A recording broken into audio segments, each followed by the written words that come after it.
پھر دوسری بات مزے کی، تم لوگ کہتے ہو کہ قومیت ماں سے آتی ہے. میں نے کہا ٹھیک ہے چلو تھوڑی دیر کے لیے میں مان بھی لیتا ہوں تم لوگوں کی قومیت ماں سے آتی ہے. موسیٰ علیہ السلام تم بھی مانتے ہو مدین میں جا کے انہوں نے شادی کی ہے. موسیٰ علیہ السلام نے مدین میں شادی کی ہے. مدین عرب ہے، تم لوگ بھی جانتے ہو. انہوں نے عرب سے شادی کی ہے، یعنی ان کی تمام اولاد تمہارے نزدیک عرب ہے. اگر یہ ماننے کو تیار ہو کہ موسیٰ قومیت ماں سے آتی ہے تو پھر موسیٰ علیہ السلام کی تمام اولاد تمہارے یہاں عرب ہے. تو جن عربوں سے تم لڑے ہو موسیٰ کی اولاد ہیں یار، کچھ رحم کر لیا کرو کبھی. you know. پھر خاموش. just smile. we ate the kosher pizza. that's it. you know. اچھا خیر واپس اس پہ آئیے تھوڑی دیر. قومیت کا اصل تعلق ماں سے ہے یا باپ سے؟ باپ سے ہے. موسیٰ علیہ السلام کے والد صاحب بنی اسرائیل سے ہیں، اس کا مطلب ان کی قومیت بنی اسرائیل. تو وہ بنی اسرائیل کو خطاب کرتے ہیں اور کہتے ہیں اے میری قوم مجھے کیوں تکلیف دے رہے ہو. انہوں نے ان کو اپنی قوم اس لیے کہا کہ ان کی اپنی نسلیت ادھر سے ہی ہے، باپ ادھر سے ہے. عیسیٰ علیہ السلام کے لیے ممکن نہیں کہنا کہ تم میری قوم ہو. کیوں نہیں ممکن؟ باپ تو ہے نہیں، صرف ماں ہے، اور ماں سے قومیت آتی نہیں.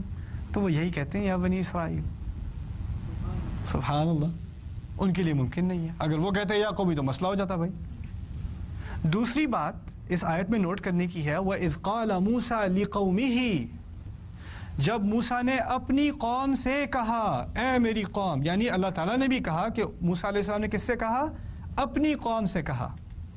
اگلی آیت میں ایکسپیکٹ کر رہا تھا اگر حافظ ہو تو حافظ کیا کرتا ہے، وہ پچھلی آیت اگر اگلی آیت سے متشابہ ہو تو وہ پچھلی آیات کے الفاظ چوری کر کے اگلی آیت میں، چلو اتنا تو یاد کرنا نہیں پڑے گا، وہ پہلے کی طرح ہی ہے، آگے کا کچھ نیا ڈال دو. تو پہلی آیت میں ہے وَإِذْ قَالَ مُوسَىٰ لِقَوْمِهِ، تو میری توقع تھی اگلی آیت میں ہوگا وَإِذْ قَالَ عِيسَىٰ لِقَوْمِهِ، لیکن وہاں لِقَوْمِهِ نہیں ہے کہ جب عیسیٰ نے اپنی قوم سے کہا. وہ بھی غلطی ہو جاتی. غلطی کیا ہوتی؟ یا ایک تو وہ خود ان کو اپنی قوم نہیں مانتے اور اللہ تعالیٰ بھی ان کو اپنی قوم نہیں منواتے. کبھی نہیں کہا اذ قال عیسی ابن مریم لقومہ، کبھی نہیں کہا قرآن میں.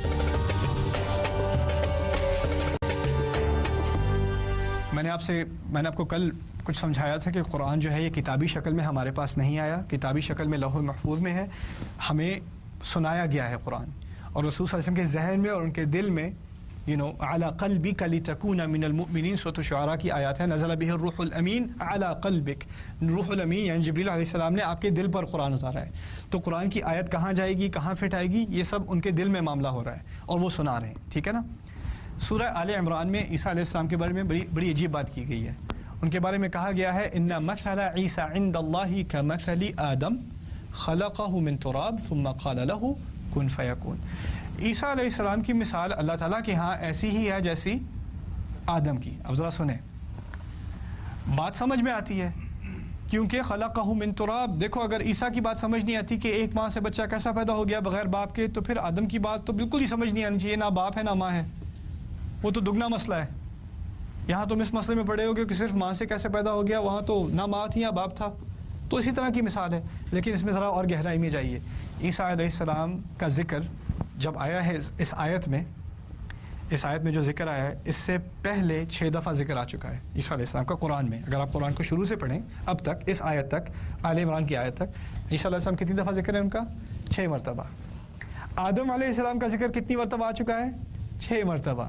یعنی اللہ تعالیٰ کے ہاں عیسیٰ کی مثال آدم ہی کی طرح ہے، یہاں تک کہ عیسیٰ کی مثال بھی 6 دفعہ دی گئی ہے اور آدم کی بھی 6 دفعہ. اور اس کے بعد باقی قرآن میں عیسیٰ علیہ السلام کی مثال 18 مرتبہ مزید دی گئی ہے. اور اس کے بعد قرآن میں آدم علیہ السلام کا ذکر 18 مرتبہ مزید بعد میں ہے. مکمل 25 مرتبہ عیسیٰ اور مکمل 25 مرتبہ آدم علیہ السلام، اور درمیانی آیت 6 اس طرف 18 اس طرف. اور کہا گیا اللہ تعالیٰ کے ہاں عیسیٰ کی مثال آدم ہی کی جیسی ہے. ہاں 25 آئی تھنک 25، 6 اس طرف 18 اس طرف اور یہ بیچ میں رائٹ. تو جسٹ دا وے اللہ ٹاکس. اور یہ کیا ایک وقت میں پتہ تھا کسی کو؟ کوئی کلام بول رہا اس کو یاد رہے گا کتنی دفعہ عیسیٰ کا ذکر ہے؟ کسی صحابی سے پوچھ لو آدم کا ذکر کتنی دفعہ ہے قرآن میں، کیا وہ زبانی بتا دے گا آپ کو کہ آدم علیہ السلام کا ذکر 25 مرتبہ ہے یا عیسیٰ علیہ السلام کا ذکر جو ہے وہ اتنی مرتبہ؟ نہیں بتا سکتا. اب درمیان کی بات آئی تو ایک اور بات سنیں. میں نے سورہ بقرہ کے بارے میں آپ کو کل بتایا تھا کہ وہ مدینہ کی پہلی صورتوں میں سے ہے، اور اس کی کچھ آیات بالکل سیرت کے آخر میں نازل ہوئی ہیں، یعنی پورا مدنی دور سورہ بقرہ کا کچھ نہ کچھ حصہ آتا رہا ہے۔ اچھا، اب تمام سورت نازل ہونے کے بعد اس سورت کی کتنی آیات ہیں؟ 286، 286۔ میں نے ٹھیک کہا 286؟ Okay, very proud, my mom will be proud again. Okay, 286 آیات۔ اچھا، اس سورت کی ایک آیت ہے وَكَذَلِكَ جَعَلْنَاكُمْ أُمَّةً وَسَطًا، اور اسی طرح ہم نے تمہیں درمیانی امت بنایا، ہم نے تمہیں درمیانی امت بنایا۔ یہ سورہ بقرہ کی آیت ہے۔ اب سوچنے کی کوشش کریں، یہ آیتیں جو نازل ہو رہی ہیں سورہ بقرہ کی، اس دوران کیا اور صورتوں کی آیتیں بھی نازل ہو رہی ہیں؟ اور وہ اور مختلف صورتوں میں رسول صلی اللہ علیہ وسلم کو پتہ ہے کون سی آیت کون سی صورت میں جائے گی، انہیں معلوم ہے، وحی کے ذریعے ان کو معلوم ہے کون سی آیت کہاں جائے گی۔ اب پورا قرآن جمع ہو چکا اور قرآن نازل ہو چکا، اب صحابہ نے پورا قرآن یاد کر لیا۔ اگر آپ صحابی سے بھی جا کے پوچھیں، کسی حافظ سے جا کے پوچھیں صحابہ میں سے، آیت نمبر 50 کون سی ہے، آیت نمبر 60 کون سی ہے، ان کے ہاں آیت نمبر ہے کہ نہیں ہے؟ ہاں، ان کا تو حفظ ہے، انہیں پتہ ہے آیت ختم کہاں ہوتی ہے، آیت شروع کہاں ہوتی ہے۔ یہ نمبر وغیرہ کا چکر تو بعد کی بات ہے، جب کتابی شکل میں قرآن پرنٹ ہونا شروع ہوا اور یہ ریفرنسز آنے شروع ہوئے، اس زمانے میں کوئی نہیں کہے گا سورہ نمبر 33 آیا نمبر 6، اس طرح کوئی بات نہیں کرے گا، وہ یاد نہیں سورہ احزاب کی آیت، اس طرح بات کریں گے وہ، سمجھ رہے نا۔ اب ہمیں پتہ ہے کہ بقرہ کی 286 آیات ہیں، اب ہمیں معلوم ہے ان 286 آیات میں ایک آیت ہے وَكَذَلِكَ جَعَلْنَاكُمْ أُمَّةً وَسَطًا، اسی طرح ہم نے تمہیں کیا بنایا، درمیانی امت۔ درمیان کی آیت ہے آیا نمبر 143، بالکل ہاف، اس میں کہا ہے ہم نے تمہیں درمیانی امت بنایا ہے۔ درمیان کا لفظ صرف درمیانی آیت میں استعمال ہوا ہے 286 آیات میں سے۔ سبحان اللہ، ہاؤ ان دا ورلڈ۔ اور یہ بھی نہیں کہ کسی نے دعویٰ کیا دیکھو تو صحیح ہے، دیکھو کہاں درمیان میں آیا یہ بھی نہیں۔ اب سے کیونکہ درمیان کی اور بیلنس کی بات ہو رہی ہے، 2-3 منٹ رہ گئے، ایک اور آخری مثال آپ کو دے دوں الفاظ کی۔ اللہ تعالیٰ سورہ مدثر فکبر وربک فکبر وثیابک فطہر، ربک فکبر کے معنی اب صرف اپنے رب کی بڑائی بیان کرو، اور صرف اپنے رب کی بڑائی بیان کرو۔ آیت کا پہلا حرف ہے وا کے عربی میں تقریباً 19 فائدے ہیں، یعنی 19 وجہوں سے استعمال ہوتا ہے، ان میں سے ایک وجہ ہے اینڈ یا اور، جسے اردو میں کہتے ہیں اور۔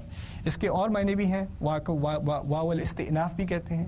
واو الاستئناف اس وقت استعمال ہوتا ہے جب آپ نے نیا جملہ شروع کرنا ہو۔ انگلش میں جب نیا جملہ شروع کرتے ہیں تو کیپٹل لیٹر استعمال کرتے ہیں نا، پرانی عربی میں واو کا مقصد یہ بھی تھا کہ نہ صرف اینڈ ہو بلکہ نئے جملے کی ایک علامت ہے کہ واو استعمال ہو رہا ہے، اسے واو الاستئناف کہتے ہیں۔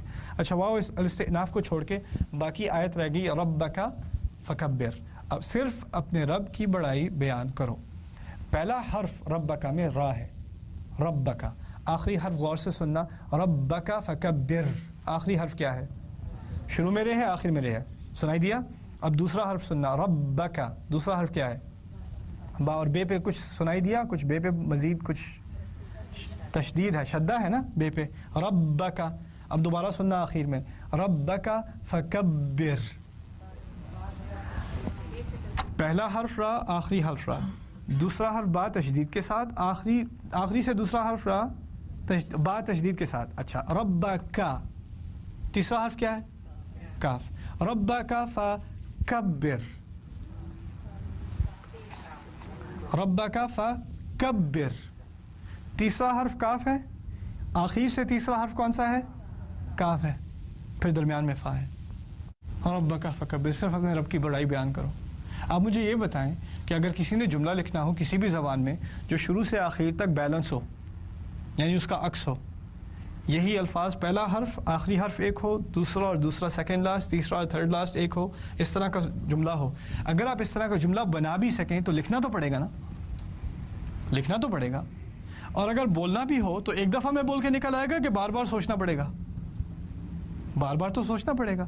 اور اگر آپ بنا بھی لیں اس طرح کا جملہ تو دو مسئلے ہوتے ہیں جملے میں، ایک ہوتا ہے جملے کی آواز، اس کے حروف، دوسرا مسئلہ ہوتا ہے جملے کے معنی۔